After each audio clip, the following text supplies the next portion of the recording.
Dans le village reculé de Nyama, niché au cœur d'une savane aride, le nom de Karamoko résonnait avec une puissance ambivalente. Jadis simple villageois, il était revenu des années plus tôt, auréolé d'une richesse inouïe et d'une aura d'invincibilité. Mais cette opulence avait un prix, payé dans l'ombre, par des sacrifices dont le village entier avait ressenti les répercussions. Les récoltes diminuaient, des maladies étranges frappaient le bétail, et une atmosphère de malaise planait sur les âmes. Karamoko, désormais le patriarche le plus opulent, régnait d'une main de fer, ses vastes domaines et ses véhicules luxueux contrastant brutalement avec la simplicité des autres habitants. Son pouvoir n'était pas seulement financier, il était aussi intimidant. Il n'hésitait pas à proférer des menaces voilées à l'encontre des anciens et des figures d'autorité du village, les rappelant à l'ordre s'ils osaient remettre en question ses méthodes ou ses mystérieuses disparitions. Son regard perçant suffisait à glacer le sang, et ses paroles, rares et tranchantes, laissaient planer une menace constante. Le village entier, bien que bénéficiant de ses largesses, vivait sous son joug, conscient que la source de sa fortune était aussi la source de leurs tourments. Mais nul n'aurait pu anticiper la dernière offrande que le destin réclamerait, une offrande que même la terre refuserait. Ce que l'on savait, c'est qu'avant d'être Karamoko, l'homme que tous craignaient en silence, il n'était qu'un modeste habitant, un jeune homme sans lignée notable, sans fortune, sans prestige. Il assistait son père au champ, vendait parfois du bois au marché, et passait ses heures à écouter les anciens sous le grand baobab. Karamoko n'avait pas fait d'études longues. Il n'était ni le plus fort, ni le plus perspicace, ni le plus ambitieux. Il rêvait juste de mieux, de plus. Mais comme tous les jeunes de son âge, il semblait pris au piège entre tradition et pauvreté, jusqu'au jour où tout bascula. Un matin, Karamoko s'évanouit sans laisser de traces ni d'explication. Sa case était vide. Sa famille n'avait aucune nouvelle. Même ses amis les plus proches l'avaient vu pour la dernière fois 2 jours auparavant. Certains pensèrent à un départ vers la capitale. D'autres murmurèrent, il a dû suivre un marabout. Mais les rumeurs s'éteignirent vite. Dans les villages, ceux qui partent sont vite oubliés. 1 an, puis 5 ans après, pas une seule missive, pas une seule nouvelle. Puis un jour, il réapparut, transfiguré et très silencieux. Il arriva en plein midi, sous un soleil ardent, vêtu d'un boubou traditionnel.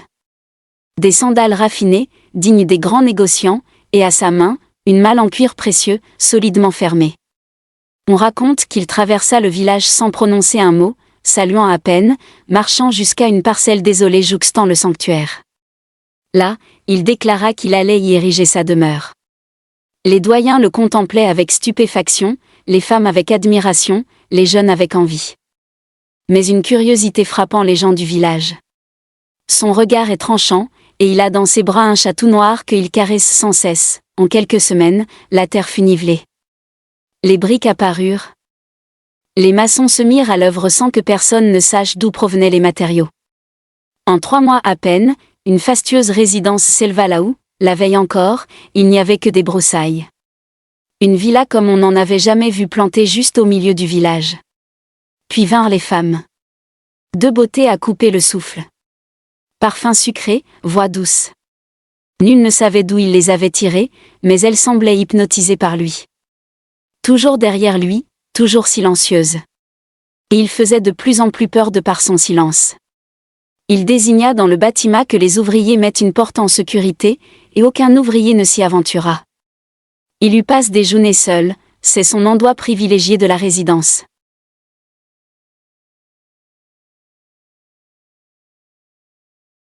Après avoir établi sa nouvelle demeure et consolidé sa position, Karamoko, désormais surnommé Baba Karamoko, commença à chercher les plus belles jeunes filles dans les villages environnants.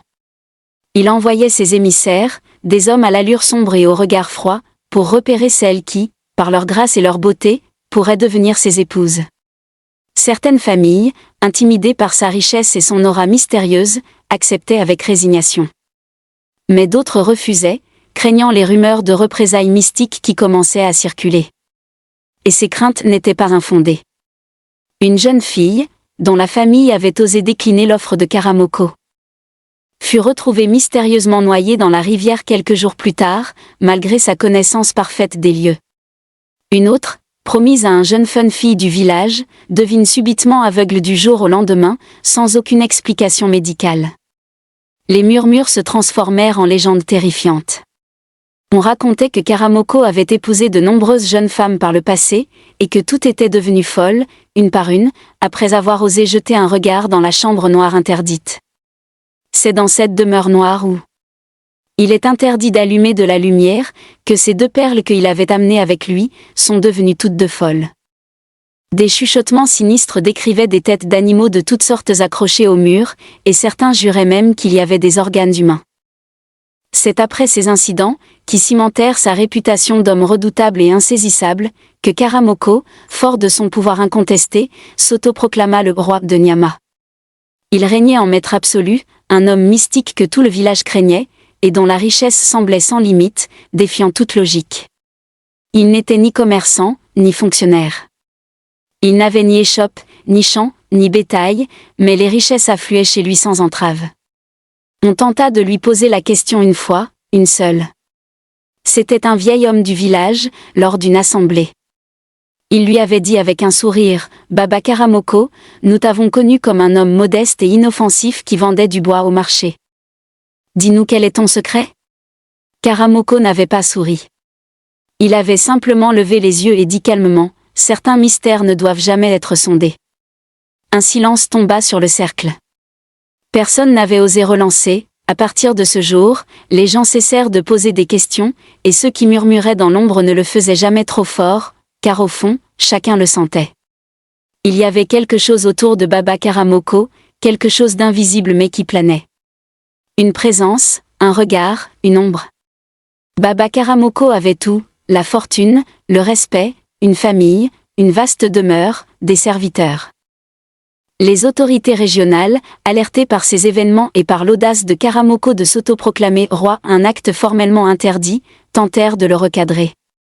Des cortèges de véhicules officiels, transportant des dignitaires et des forces de l'ordre, furent dépêchés vers Nyama. Mais, étrangement, chaque convoi qui s'approchait du village voyait ces véhicules se renverser mystérieusement sur des routes pourtant dégagées.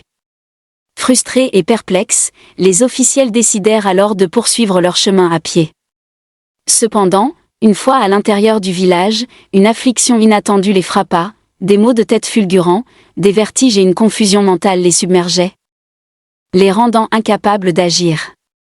Le village de Nyama devint une véritable jungle. La loi de Karamoko était la seule à régner.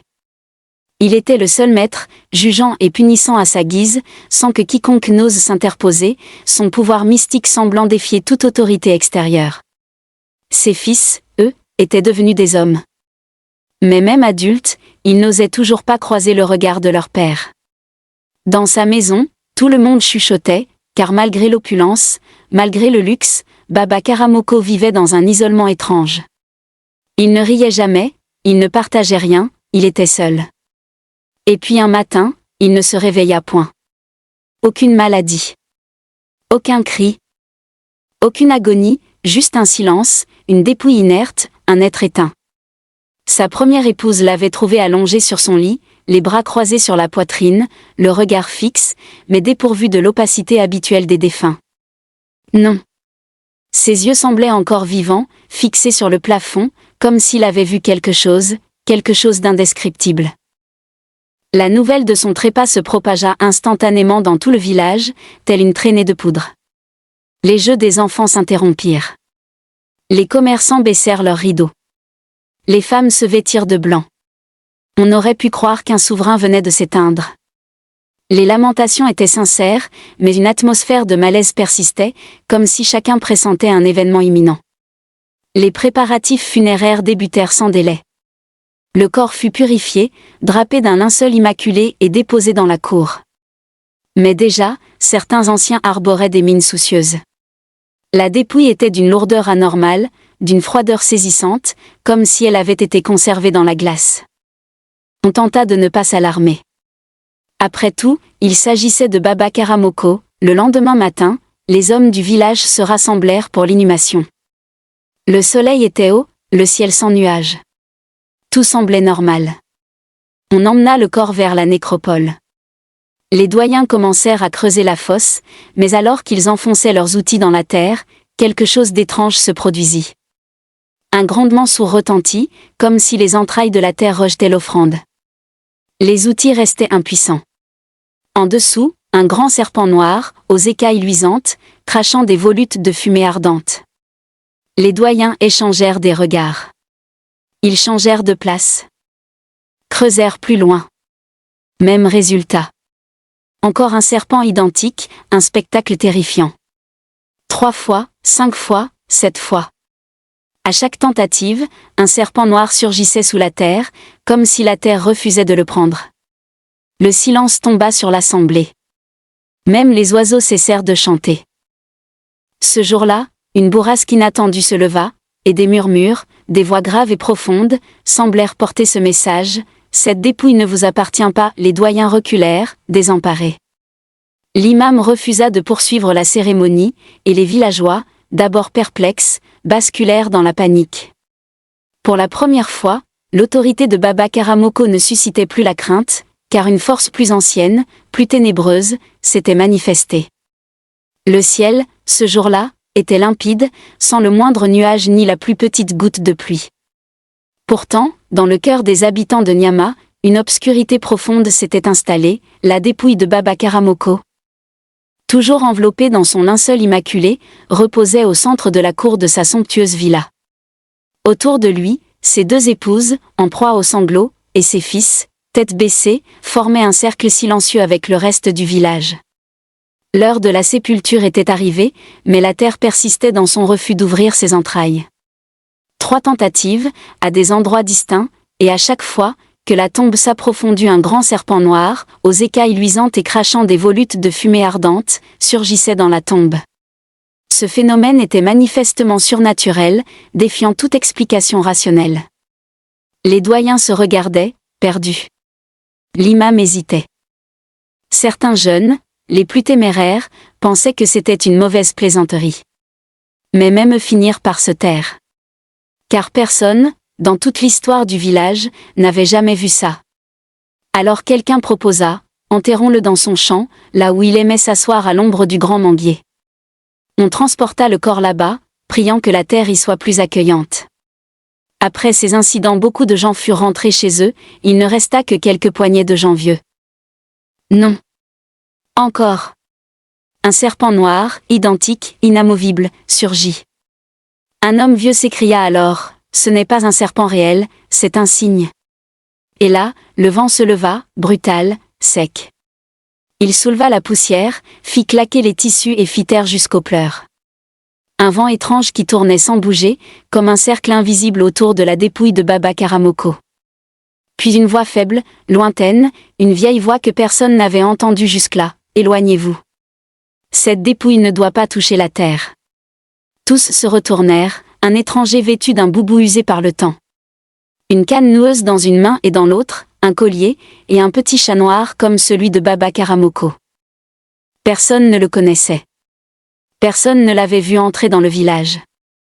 Mais sa voix était comme un tambour. Elle vibrait jusque dans les os. Il s'approcha lentement de la dépouille, regarda les fils de Karamoko et déclara: vous ne le saviez pas, mais votre géniteur avait scellé un pacte. Et aujourd'hui, ce pacte exige son dû. Le silence tomba de nouveau. Le plus jeune fils s'agenouilla. Le cadet leva les mains au ciel en pleurant: je savais. Un pacte? Quel pacte? De quoi parlez-vous? L'ancien assis à terre à pieds nus, ses cils portaient un poids trop lourd et raconta ce que personne n'avait jamais osé dire à voix haute. Il y a plus de 30 ans, Karamoko a quitté ce village. Il est allé là où les hommes n'osent pas aller. Il a traversé les frontières invisibles, est entré dans la forêt écarlate, insaisissable sur les cartes. Il a cherché, et il a trouvé. Là-bas, il a rencontré une entité mystique, ni tout à fait humaine, ni entièrement spirituelle. Il lui a demandé richesse, gloire, respect, et il a accepté le prix. Son âme ne trouverait jamais le repos éternel tant que l'offrande ultime ne serait pas accomplie. À sa mort, ses héritiers devraient choisir, rompre l'alliance ou livrer sa dépouille en sacrifice à l'entité mystique. Les 2 fils se regardèrent, stupéfaits. Vous mentez, s'écria l'aîné. Notre père n'aurait jamais agi de la sorte. Mais au plus profond d'eux, une intuition leur soufflait la vérité. Tout s'éclairait, la réserve de leur père, son regard énigmatique, sa solitude, son sanctuaire impénétrable, et cette fortune surgit de nulle part. L'énigmatique étranger poursuivit, 2 voies s'offrent à vous. Soit vous dénouez ce pacte, mais vous perdrez tout, votre fortune, votre demeure, vos terres, et une malédiction s'abattra sur votre lignée pour 3 générations. Soit vous consentez à remettre la dépouille à l'entité qui l'attend, permettant ainsi à votre géniteur de trouver le repos. Au prix de son âme à jamais asservie. Les lamentations des femmes s'intensifièrent. Certains hommes reculèrent, d'autres échangèrent des chuchotements. Un ancien déclara, « Nous ne pouvons pas inhumer Baba Karamoko ici. La décision doit être prise sans délai. » La nuit approche. L'étranger se leva, fixant une dernière fois les fils. L'entité patientera 3 jours. Si aucune résolution n'est arrêtée, elle viendra alors réclamer son dû. Et sur ces paroles, il s'évanouit comme s'il n'avait jamais existé. Cette nuit-là, la dépouille de Baba Karamoko demeura à l'extérieur, à même le sol, cernée de bougies, de prières et d'une peur palpable. Pour la première fois, les fils se percevaient non plus comme des héritiers, mais comme les porteurs d'une funeste malédiction.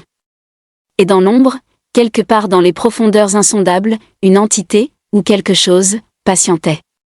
La nuit avait enveloppé le village, mais nul ne trouvait le sommeil. Dans la cour, la dépouille de Baba Karamoko, toujours entourée de bougies, semblait peser plus que la mort elle-même. Les mouches ne l'approchaient pas, les chiens n'aboyaient plus. Le vent ne soufflait même plus dans les arbres. On aurait dit que même la nature attendait une réponse. Dans la grande maison silencieuse, les 3 fils s'étaient enfermés avec les doyens. Les visages étaient graves, les yeux fatigués, et l'incompréhension régnait. L'aîné, Tana, frappa la table avec fureur.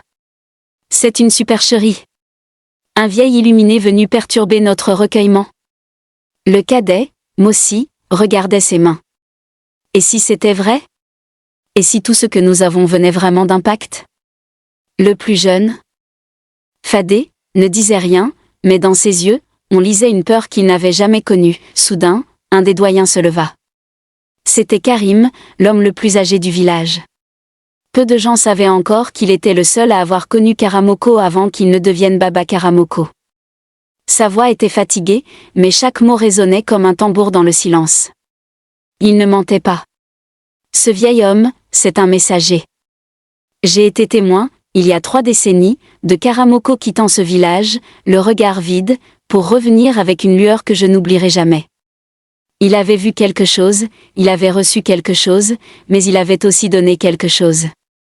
Et aujourd'hui, c'est à vous de payer ce qu'il n'a pas réglé. La pièce était figée.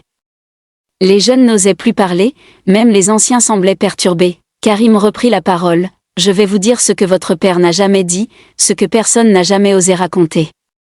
Votre père n'est pas simplement parti dans une autre ville. Il est allé au cœur de la forêt écarlate, là où les chemins disparaissent et où les arbres murmurent des choses que seuls les désespérés entendent. Là-bas, il a cherché l'esprit de l'opulence. Certains le nomment Jijifala. D'autres l'identifient comme un djinn, un démon, le gardien d'un pouvoir ancestral. Pour le rencontrer, il a dû sacrifier une offrande, peut-être une bête ou un fragment de mémoire. Personne ne sait vraiment. Mais ce qu'on sait, c'est que le marché était clair, richesse immédiate, pouvoir durable, respect éternel. Mais à une seule condition, qu'à sa mort, sa dépouille soit rendue à l'entité, en offrande, entière, sans sépulture, sans prière. Et si cela n'était pas fait, alors ses descendants seraient maudits pour 3 générations. Les visages se durcirent. La salle devint glaciale. Karim s'approcha des fils, « Vous n'avez plus que 2 jours. Si vous ne livrez pas la dépouille, la terre continuera de la rejeter, et vous, vous perdrez tout. Mais si vous l'offrez, alors votre géniteur reposera peut-être, mais vous aurez sur les mains le sang d'une âme damnée. » Ce soir-là, personne ne dormit, Tana voulut appeler un imam d'un autre village. Mossi pensa à tout abandonner, vendre la maison, quitter le pays. Fadé, lui, se glissa dans le sanctuaire interdit de leur père, la fameuse pièce que personne n'avait jamais eu le droit d'ouvrir. Il y entra doucement. Il n'y avait ni lumière, ni meubles, ni fenêtre, juste une natte au sol. Et sur le mur, accroché comme un trophée, un masque d'ébène aux orbes écarlates. Tana s'approcha, tremblant, et quand il toucha le masque, une voix résonna dans sa tête, « Il est trop tard. L'alliance est scellée. Votre seule prérogative est de choisir la nature de votre déchéance. » Il hurla. Ses frères accoururent. Il ne put rien expliquer, mais tous virent que le masque avait disparu. À l'aube du deuxième jour, le vieux messager revint comme sorti du néant. Il s'adressa aux 3 fils devant tout le village rassemblé, « Demain à minuit, l'entité viendra. Si elle ne trouve pas ce qu'elle attend, alors elle prendra ce qu'elle veut. » Il leur remit une petite fiole d'obsidienne scellée d'un fil écarlate. « Si vous choisissez de livrer la dépouille, aspergez en sa dépouille et déposez-la au carrefour des 3 sentiers. » Et une dernière fois, il disparut, sans laisser de traces. Ce soir-là, les 3 frères se rassemblèrent dans la cour. Autour d'eux, les femmes murmuraient des prières, les enfants dormaient paisiblement, mais eux étaient privés de tout repos. La décision pesait lourdement sur leurs épaules, et le temps leur échappait inexorablement. Fallait-il préserver l'honneur de leur père ou le destin de leur lignée? Fallait-il sacrifier l'intégrité spirituelle ou la survie matérielle? Que feriez-vous à leur place? Rompre l'engagement ou l'honorer? Partagez vos réflexions en commentaire et surtout, abonnez-vous et activez la cloche, car la suite arrive très bientôt, et croyez-moi, vous ne voulez absolument pas la manquer. Ne vous aventurez jamais dans une richesse rapide, car les gains illusoires cachent souvent des dettes inestimables.